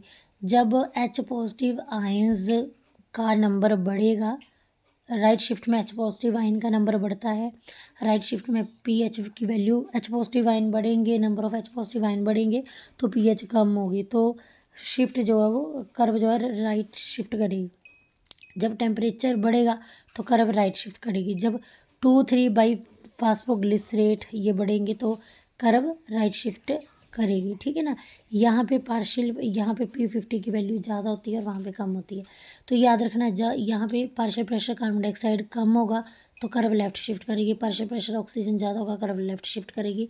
H पॉजिटिव आयंस बढ़ेंगे कम होंगे तो कर्व यहाँ को शिफ्ट करेगी, pH बढ़ेगा तो कर्व लेफ़्ट को शिफ्ट करेगी, टेम्परेचर कम होगा तो कर्व लेफ़्ट को शिफ्ट करेगी और 2,3 बाई फास्फोग्लिसरेट जो है वो कम होंगे तो कर्व लेफ़्ट को शिफ्ट करेगी। तो ये था, ये जो है फैक्टर जो है। अब आपको पता है जब पार्शियल प्रेशर कार्बन डाइऑक्साइड का ज़्यादा होगा ना तो मतलब कि ना हीमोग्लोबिन जो है वो डिसोसिएट हो जाएगी ऑक्सीजन से। लेकिन लेफ़्ट शिफ्ट में क्या होगा कि पार्शियल प्रेशर ऑफ ऑक्सीजन ज़्यादा होगा ना तो और कार्बन डाइऑक्साइड का पार्शियल प्रेशर कम होगा तो कर्व जो है वो क्या बोलते हैं यहाँ पे जो है हीमोग्लोबिन डिसोसिएशन नहीं होगी, हीमोग्लोबिन की ऑक्सीजन के साथ अफिनिटी जो है वो यहाँ पे बढ़ेगी लेफ़्ट शिफ्ट में, ठीक है। तो यहाँ पे यही दिया है कि राइट शिफ्ट में क्या हुआ, पार्शियल प्रेशर कार्बन डाइऑक्साइड ज़्यादा होगा, फिर कार्बन डाइऑक्साइड ज़्यादा होगा तो वो पानी से रिएक्ट करके H2CO3 बनाएगा। H2CO3 बनाएगा तो यहाँ पे H2CO3 कार्बोनिक एनहाइड्रेस के प्रेजेंस में जो है वो H पॉजिटिव और HCO3 आयंस में टूट जाएंगे। H पॉजिटिव जो है अब HbO2 के साथ रिएक्ट करेगा, और जब ये HbO2 जो है वो H पॉजिटिव के साथ रिएक्ट करेगा तो HBH और ऑक्सीजन रिलीज हो जाएगी, ठीक है ना। तो H पॉजिटिव जो यहाँ पे क्या हुआ, अब H पॉजिटिव ने क्या किया, इस H पॉजिटिव ने ना HbO2 का डिसोसिएशन कर दिया और HbO2 बना दिया। H पॉजिटिव ने HbO2 का डिसोसिएशन कर दिया। अब बोलते हैं इस HbO2 को बनाने के लिए जो है ना पार्शियल प्रेशर ऑक्सीजन का बढ़ाना होगा, ठीक है ना। पार्शियल प्रेशर ऑक्सीजन का बढ़ेगा ना, तो पार्शियल प्रेशर ऑक्सीजन का बढ़ेगा तो P50 पार्शियल प्रेशर ऑफ, अच्छा तो यहाँ पे बोला है कि अगर पार्शियल प्रेशर ऑक्सीजन का ना कम होगा तो और P50 की वैल्यू बढ़ेगी तो कर्व राइट शिफ्ट करेगी। टेम्परेचर बढ़ेगा तो आपको पता है ऑक्सीहीमोग्लोबिन का डिसोसिएशन होगा और कर्व जो है राइट शिफ्ट करेगी। आपको पता है मैंने यहाँ पे बताया था ना, ये जो 2,3 बाईफॉस्फोग्लिसरेट ये बढ़ेगा, ये ना ग्लाइकोलाइसिस के दौरान बना था, ठीक है ना।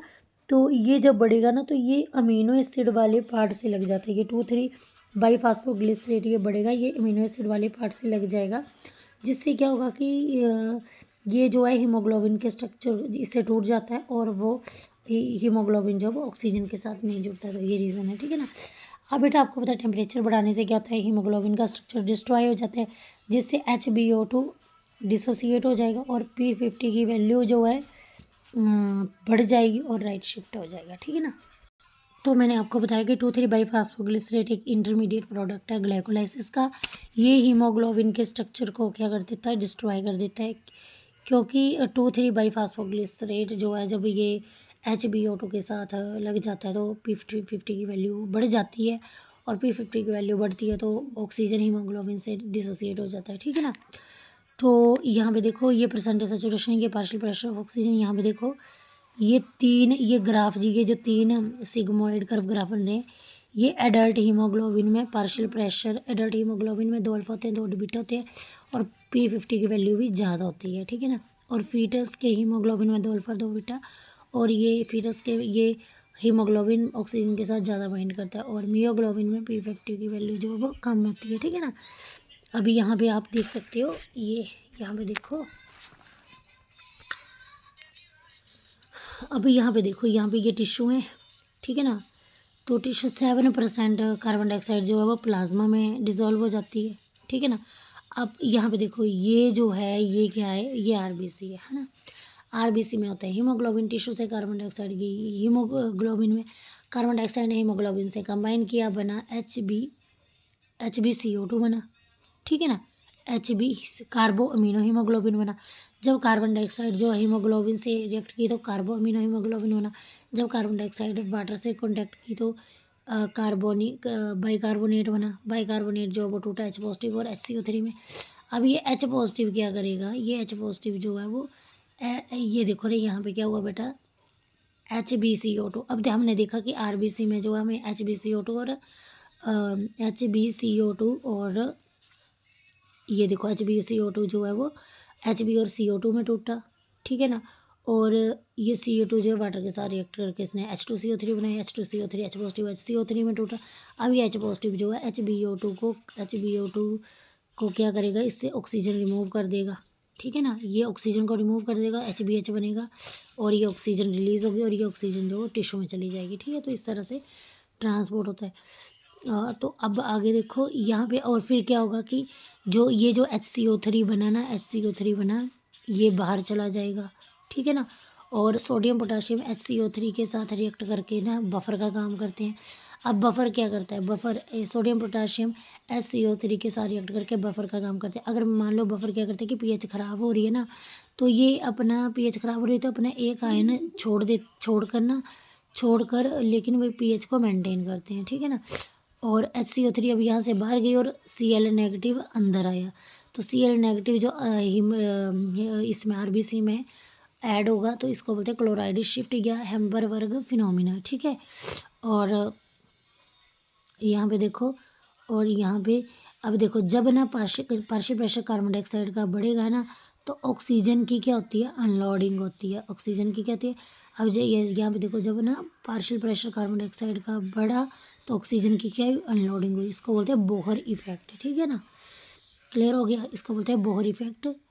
तो देखो ये ऑक्सीजनेटेड ब्लड जो है वो अल्वियोली से कहाँ को गया, अल्वियोली से कहाँ को गया ऑक्सीजनेटेड ब्लड, यहाँ को गया था। ठीक है ना, तो अभी यहाँ पे देखो, अभी यहाँ पे क्या हुआ, अभी यहाँ पे देखो, यहाँ पे क्या हुआ, ये आरबीसी है आपका, आरबीसी में ये आरबीसी में आपको क्या देखने को मिलेगा, HbCO2। आरबीसी में ये देखो बेटा, हमने ना बोहर इफेक्ट किया, हमने हेम्बरबर्ग फिनोमेना में किया, अब हम हार्डन इफेक्ट समझेंगे। हार्डन इफेक्ट में क्या हुआ, हार्डन इफेक्ट में क्या हुआ कि आपको पता है कि यहाँ पे जो है यहाँ पे ना आरबीसी में आपको कार्बो अमीनो हीमोग्लोबिन, ये देखो हाँ, यहाँ ना यहाँ पे ना आपको आरबीसी में HbCO2 या फिर HbH देखने को मिलता है।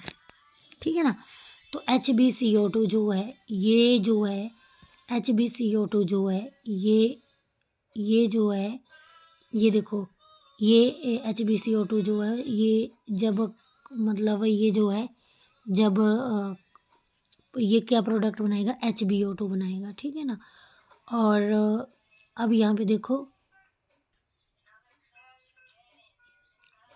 यहाँ पे देखो, तो यहाँ पे जो है HB जो है HbO2, सुनो यहाँ पे क्या हुआ कि HbCO2 प्लस ऑक्सीजन जो, अब Hb जो है ऑक्सीजन के साथ कंबाइन कर लेगा और कार्बन डाइऑक्साइड की गैस रिलीज होगी, तो यहाँ पे HbO2 बन गया, ये कार्बन डाइऑक्साइड का, अब ये कार्बन डाइऑक्साइड जाएगी अल्वियोली में। ठीक है ना, और यहाँ पे क्या होगा, H2CO3 जो है वो कार्बोनिक एनहाइड्रेज एंजाइम की प्रेजेंस में HCO3 नेगेटिव और H पॉजिटिव में टूटेगा। ये H पॉजिटिव जो है HbO2 के साथ रिएक्ट करके क्या बनाएगा, HbH बनाएगा और ऑक्सीजन गैस रिलीज कर देगा।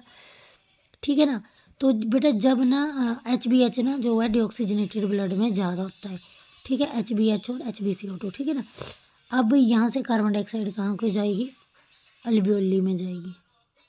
ठीक है, क्लियर हो गया, और यहाँ से भी कार्बन डाइऑक्साइड अल्वियोली में जाएगी। अल्वियोली में पार्शियल प्रेशर ऑफ ऑक्सीजन ज़्यादा होता है। अभी यहाँ पर क्या हुआ, यहाँ पे उसमें क्या हो रहा था, हेम्बरबर्ग में फिनोमेना में क्या हो रहा था कि यहाँ पे जो क्लोरीन ऐड हो रहा था और HCO3 रिमूव हो रहा था, लेकिन यहाँ पे क्लोराइड रिमूव हो रहा है और HCO3 जो है उसका एडिशन हो रहा है। ठीक है ना, तो इसको हार्डन इफेक्ट बोलते हैं। यहाँ पे हार्डन इफेक्ट में पार्शियल प्रेशर ऑफ हार्डन में पार्शियल प्रेशर ऑक्सीजन ज़्यादा होता है, बोहर में पार्शियल प्रेशर कार्बन डाइऑक्साइड ज़्यादा होता है। बोहर में partial pressure of carbon dioxide ज़्यादा होता है तो ऑक्सीजन की अनलोडिंग होती है, किसकी अनलोडिंग होती है, ऑक्सीजन की, और यहाँ पे partial pressure of carbon dioxide ज़्यादा होता है तो यहाँ पे कार्बन डाइऑक्साइड की क्या होती है, अनलोडिंग होती है। तो यहाँ पे देखो, यहाँ कार्बन डाइऑक्साइड की अनलोडिंग हो रही है और यहाँ पे ऑक्सीजन की अनलोडिंग हो रही थी। ठीक है, तो ये था बोहर और हार्डन इफेक्ट के बीच में डिफरेंस। अब हम पढ़ेंगे रेगुलेशन ऑफ रेस्पिरेशन। ठीक है, तो रेगुलेशन ऑफ रेस्पिरेशन में ये रेस्पिरेटरी सेंटर 2 पार्ट में डिवाइड है।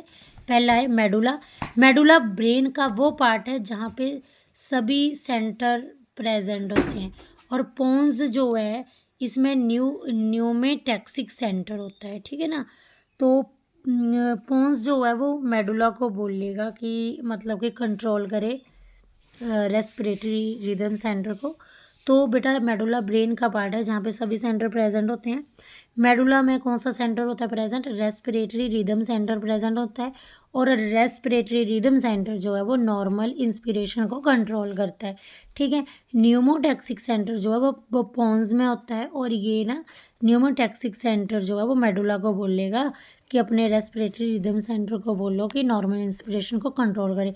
तो न्यूमोटैक्सिक सेंटर को स्विच ऑफ सेंटर भी बोलते हैं। ठीक है ना, ये स्विच ऑफ, तो ये pneumotaxic centre switch off centre बोलते हैं इसको। ये जो है वो रेस्पिरेटरी रिदम सेंटर को सिग्नल भेजता है कि रेट ऑफ रेस्पिरेशन को अल्टर करे। ठीक है ना, अब आपको पता है ना, ये जो मेडुला होता है ना, मेडुला जो है वो इंफॉर्मेशन देता, मान लो कि मेडुला इंफॉर्मेशन देता है, तो मेरे में ना इनहलेशन होती है। ठीक है ना, अराउंड 3 सेकेंड। ठीक है, अब मेडुला जो है ये इंफॉर्मेशन देता है, तो मेरे में ना अराउंड 3 सेकेंड जो है वो इनहलेशन होती है। अगर मैं मान लो कि मेडुला जो है वो इंफॉर्मेशन ना दे तो मतलब मेडुला इंफॉर्मेशन नहीं देगा तो मतलब अराउंड 2 सेकंड जो वो एक्सपीरेशन स्टार्ट होती है, ठीक है ना। और अगर मेडुला में जो है वो इंफॉर्मेशन नहीं देगा तो न्यूरल में सिग्नल नहीं जाएगा और मसल कॉन्ट्रैक्ट नहीं होगी, और जिससे कि एक्सपीरेशन हो जाएगी, ठीक है ना। समझ आ गया। तो बेटा आपको मैंने बताया कि मेडुला वो ब्रेन का वो पार्ट है जहाँ पे वॉमिट सेंटर होता है, हिकअप सेंटर होता है, रेस्पिरेटरी रिदम सेंटर होता है, कार्डियोवैस्कुलर सेंटर होता है, ठीक है ना। ये क्लियर हो गया होगा आपको। आगे कीमो रिसेप्टर्स क्या होते हैं, तो कीमो रिसेप्टर्स जो है ये वो प्रोटीन है जो केमिकल को सेंस करती है, ठीक है। कीमो रिसेप्टर जो है वो 2 टाइप के होते हैं, सेंट्रल मेडुला और पेरिफेरल होता है ब्लड वेसल्स में, ठीक है ना। अब मेडुला जो है कि मेडुला जो है कीमो रिसेप्टर जो है ये सिर्फ partial pressure of carbon dioxide और H पॉजिटिव आयंस को ही सेंस करते हैं। Medulla partial pressure of carbon dioxide और H पॉजिटिव को सेंस करते हैं, लेकिन पेरिफेरल कीमो रिसेप्टर जो है इसमें कैरोटिड आर्टरी होती है और अरोटा होता है, ठीक है ना। ये जो है कैरोटिड आर्टरी होती है और अरोटा होता है, ये जो है partial pressure of carbon dioxide, partial pressure oxygen और H पॉजिटिव को सेंस करते हैं, ठीक है। अभी यहाँ पे देख सकते हो ये है आपकी ब्लड, यहाँ पे 97% हीमोग्लोबिन ऑक्सीजन के साथ बाइंड कर रहा है। ये जो है यहाँ पे कार्बन डाइऑक्साइड भी है, ये जो है ये एक बैरियर है और ये न्यूरॉन्स है, ठीक है ना। तो इसको बोलते हैं ब्लड ब्रेन बैरियर, ठीक है।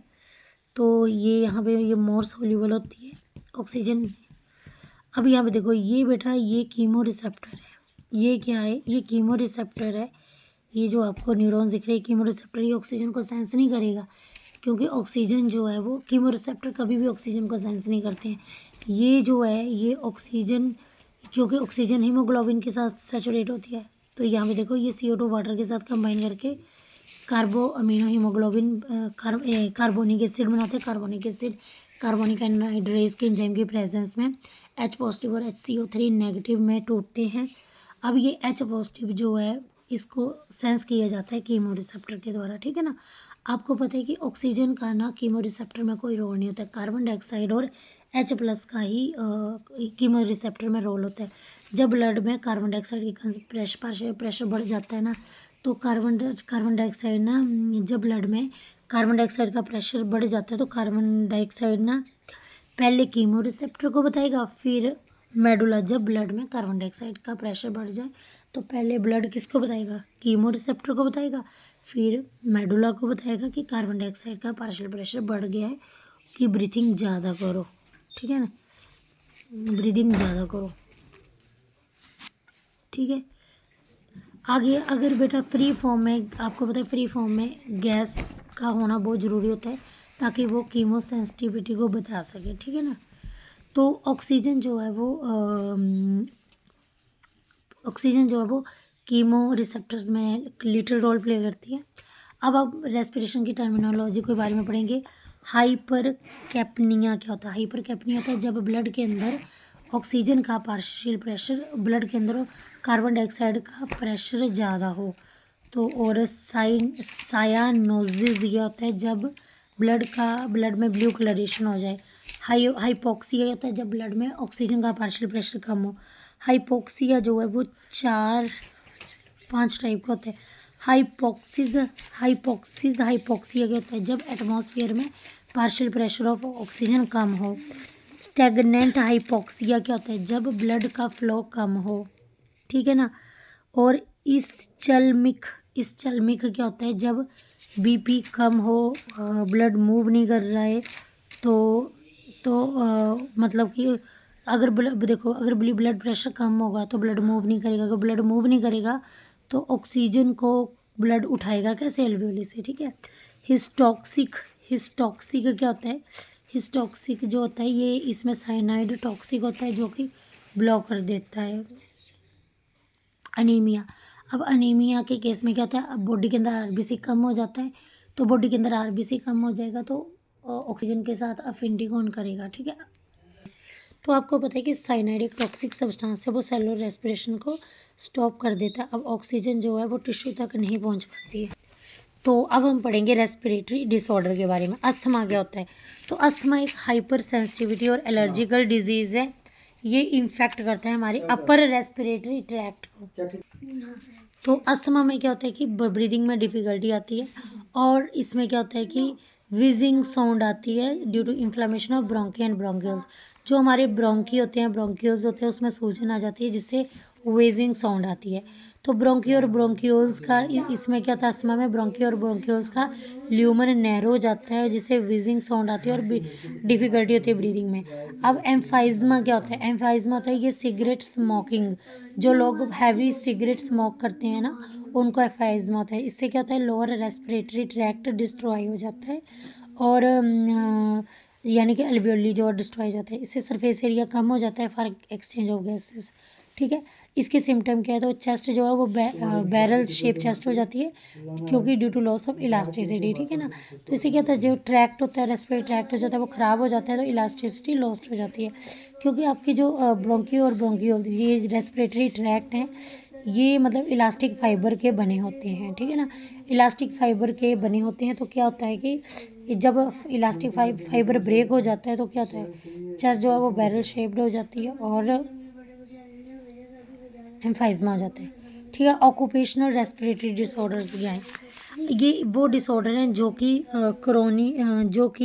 Chronic exposure of harmful substance at work place.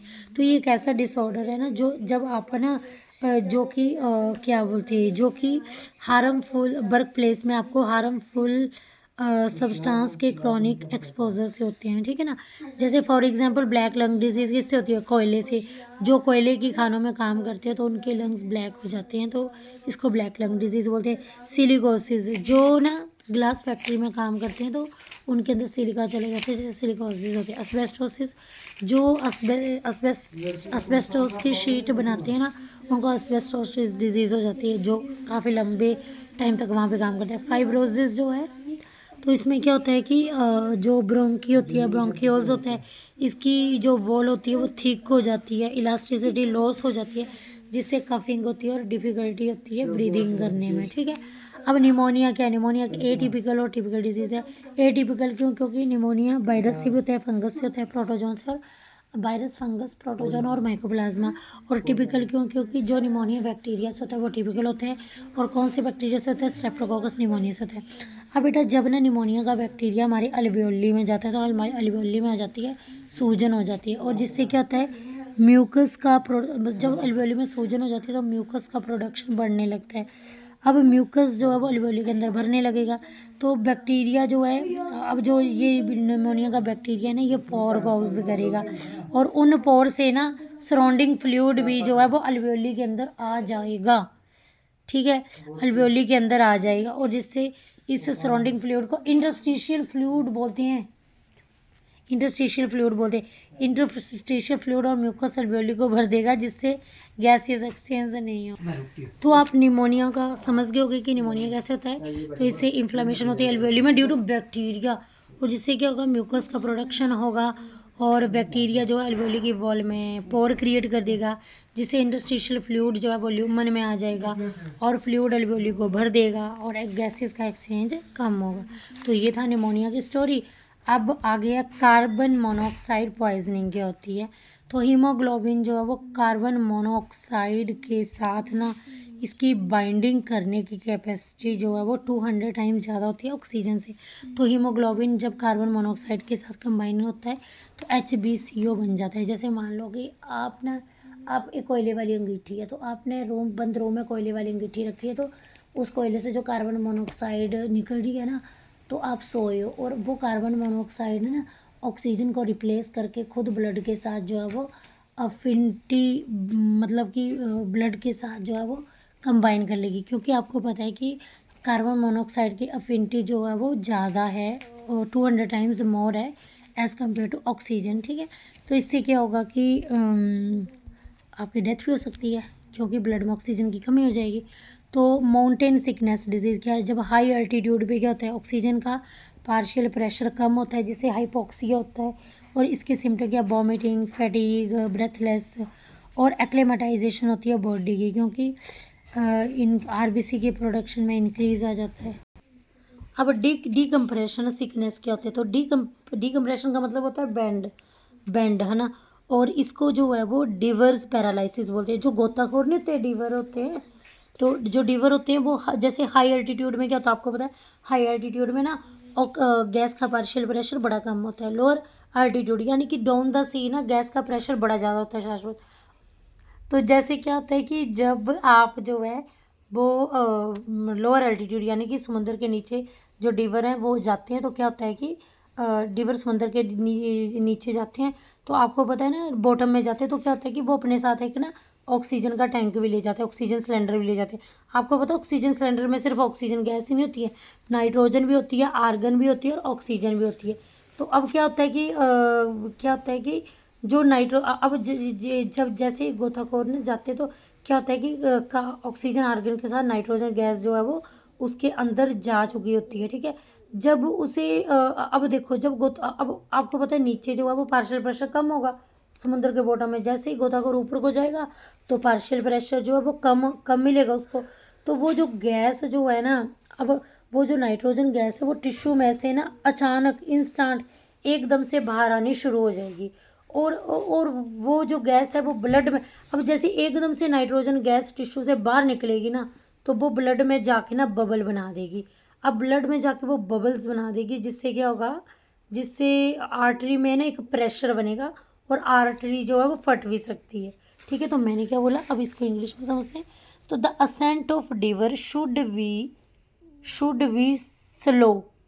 The ascent of river should be slow due to change in pressure, uh, because and move quickly which can burst the blood vessel। तो मेरा बोलने का मतलब है कि मान लो जब डिवर जो है वो ऊपर को आ रहा है ना समुद्र के सरफेस में, बॉटम से ना टॉप में आ रहा है, तो क्या होता है, कि इससे क्या होता है कि प्रेशर चेंज होता है, क्योंकि नीचे जो बॉटम में प्रेशर ज़्यादा था, ऊपर जो है प्रेशर कम हो गया, तो जिससे प्रेशर के चेंज से क्या होगा कि नाइट्रोजन टिश्यू से बाहर निकलेगी और वो हमारे ब्लड वेसल को बर्स्ट कर सकती है। तो गोताखोर को ना ऐसे सीधे नहीं आना चाहिए कभी भी, उसको ना जिग जैग मैनर में आना चाहिए, ठीक है। बेटा इससे क्या क्वेश्चन बनते हैं, तो इससे अब देखते हैं कैसे। तो chronic respiratory disorder due to heavy smoking by which alveoli were damage. मैंने आपको बताया था जो सिगरेट हैवी स्मोकिंग करते हैं ना, तो उनकी अल्वेओली वॉल डैमेज हो जाती है। तो इससे कौन सी डिसऑर्डर होता है, तो उस रेस्पिरेटरी डिजीज़ का नाम है एम्फाइजमा। तो हमें सिगरेट स्मोकिंग नहीं करनी चाहिए। लैक ऑफ पल्मोनरी सरफेक्टेंट कोज। अब सरफेक्टेंट क्या होता है, जैसे मान लो लेसिथिन ना एक सरफेक्टेंट है, ये क्या करता है अल्वेओली को फटने से रोकता है, ठीक है।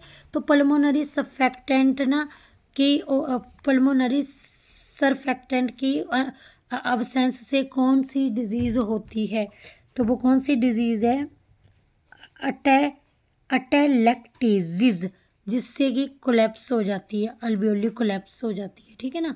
तो इस सरफेक्टेंट की अब्सेंस से अल्वेओली जो है वो फट जाती है, तो इस डिजीज़ को बोलते हैं एटेलेक्टेजिस, ठीक है। अब आगे है ये ऑक्यूपेशनल लंग डिसऑर्डर डिजीज़ कौन सी है, तो सिलिकोसिस। ये ग्लास फैक्ट्री में जो काम करते हैं ना लंबे टाइम से, तो उनको ये डिजीज़ होती है।